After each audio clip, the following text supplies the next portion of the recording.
This is Hannibal here from thehannibaltv.com, and on the line I have WWE Hall of Famer and first black tag team world champion Tony Atlas, who was actually first black tag team world champions with Rocky Johnson, who unfortunately just passed away today. We got the news. How are you feeling about this, sir? Man, I feel very, very sad. You know, me and Rocket, we had our differences in the past, but there's a lot of things about Rocket people don't know. When I first started in the business back in the early 70s, Rocket was working in Florida, and they didn't treat me right, and I told Rocket, and I said, I'm going to quit the business. I'm going to catch the bus tomorrow, and I'm going back to Virginia. I don't want to be a wrestler anymore because I didn't like people calling me a nigger and treat me like I was a piece of shit. And Rocket said, Tony, they testing you. He said they do that with all the guys. He said if you Polish, they're going to call you a dumb Polak and everything. And if you could take it, then they know that you one of the boys because we're all going to get teased and picked on by the fans. When you walk to the ring, the fans going to call your name. Wrestlers going to call your name. He said, you got a great future. He said, don't you quit this business. And I said, I'm not. He said, shake my hand and promise you will not quit.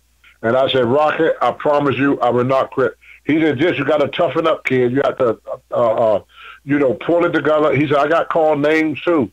He said, Alvin Puska got called names because he was Polish. He said, there's Italian wrestlers that get called names because they're Italian. He said, so Superstar Billy Graham got called names because he was Jewish. So he said, you have to suck it up.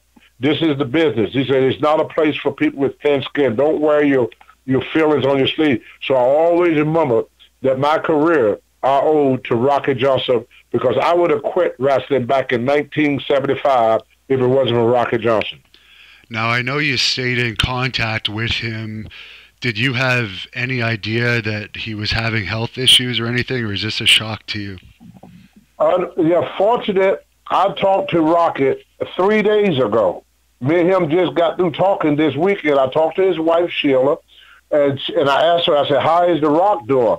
And she told me, she said, well, he's feeling kind of bad, Tony, but here, let me talk to him. So me and Rocket, we talked on the phone for probably about 10 or 15 minutes, and Rocket said, don't worry about me, Tony. I'm going to be okay. I'm going to be A-okay. I said, Rocket, I sure hope so that you be okay because I want to draw another picture of you because you say you was redecorating your house and you want stuff to put up on the wall.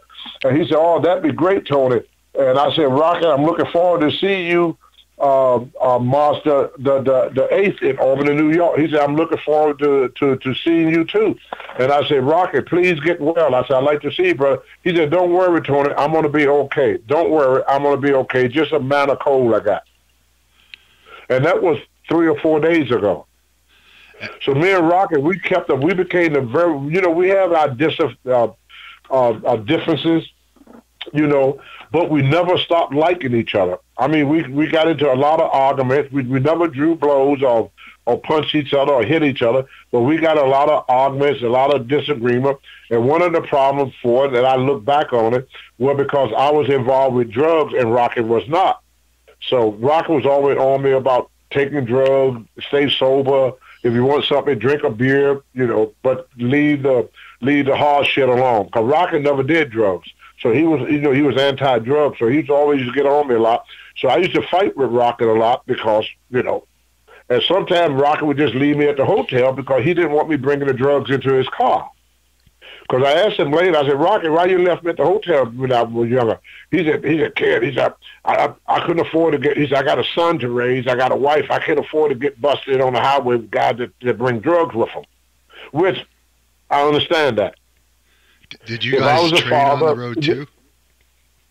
Yeah, me and Rocket worked out together in the gym. We went to the gym together, we drove together, we rode together, we slept in the same room, and when we were tag team champions, we did everything together. Then when I was in Texas, me and Rocket hung out in Texas together, we were out in Florida together, and they used to fly Rocket Johnson when I was with Georgia Championship Wrestling, and I was the one that used to go pick him up in the airport, and Rocky would stay at my apartment, and we wrestle, go out to eat together. The next morning, I would get in the car and then drive Rocky back to the airport. So we was always friends. We were never really enemies. People talked about us like we was real bad enemies, but I did have I was angry at him a couple of times because he left me, called me to miss a couple of shows, so I held that against him. But then when Rocky explained why he did it, Rocky was so afraid of getting stopped by the cop because he's from Canada.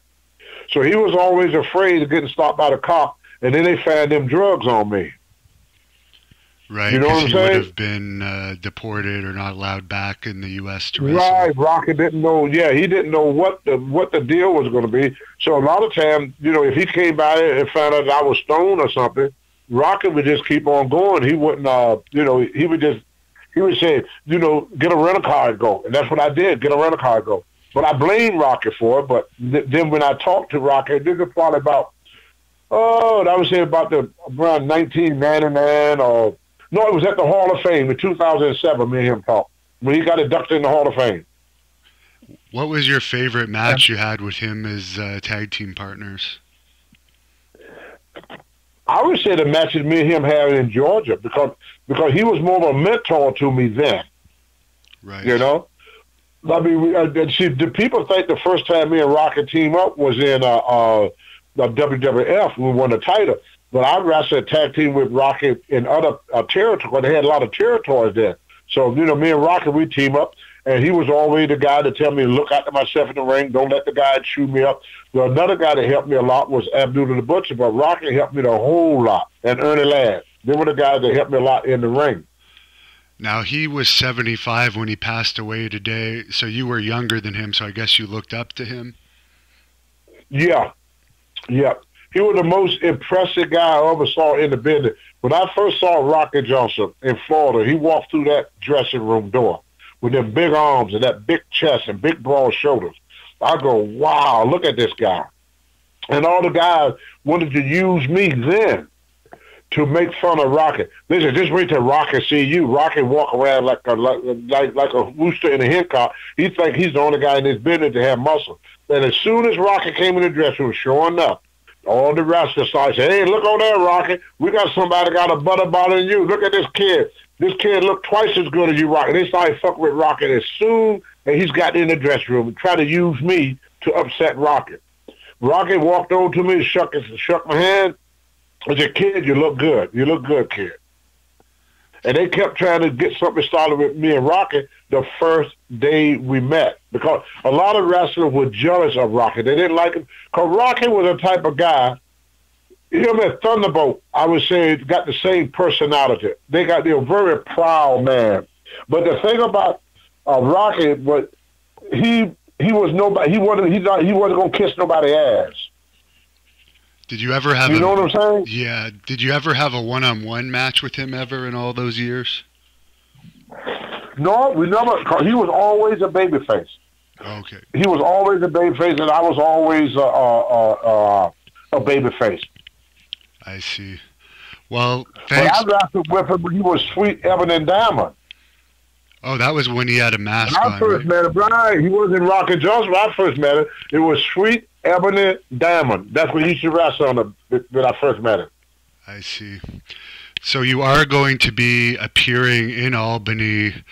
That's when you were supposed to make an appearance with Rocky there at, I think, WrestleFest 2 in March. But unfortunately, Rocky won't be there now, but you still are going to be there. And I was supposed to do an interview with Rocky, but now that I know you're still coming, I am going to do another shoot interview with you. The fans have loved all the interviews I've done with you so far, but are you looking forward to that appearance in Albany, New York?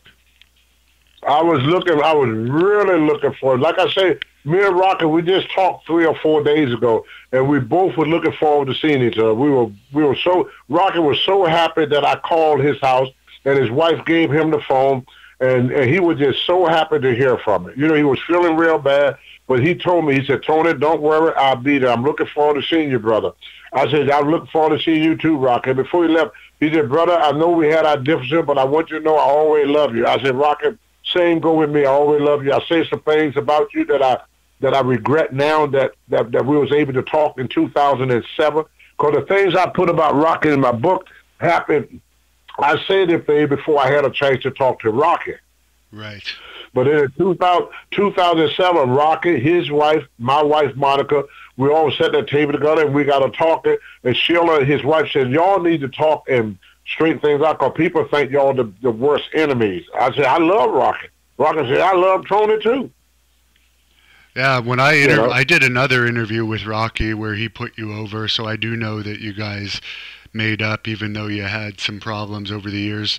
To close this off today, of course, we're going to talk a lot about Rocky in our next interview, but do you have any final thought about him to share with the fans here listening? Rocky Johnson was one of the best entertainment in pro wrestling. He was a man's man. He loved his family. He got a daughter in Canada, and he took care of it. He was a great father, not only to Dwayne, but also to the rest of his family. You talk to any of his kids. When I met his daughter for the first time in Canada, she told me what a wonderful father he was. I know his wife, and she loved him to death. He was very loving, very caring person, but he was a very proud man, and he just did not like for someone to take advantage of anybody. He never took advantage. Rocky Johnson never did anything wrong to anybody his whole life. He loved wrestling. He was heartbroken because the Pro Wrestling Hall of Fame did not induct me and him as a tag team. He was heartbroken that Vince McMahon, after we lost the title, never brought him back or used him for anything. That always stuck with Rocky. But he kept his chin up. He wouldn't let nobody know. I think the only person that knew was me. But the world had just lost a wonderful person.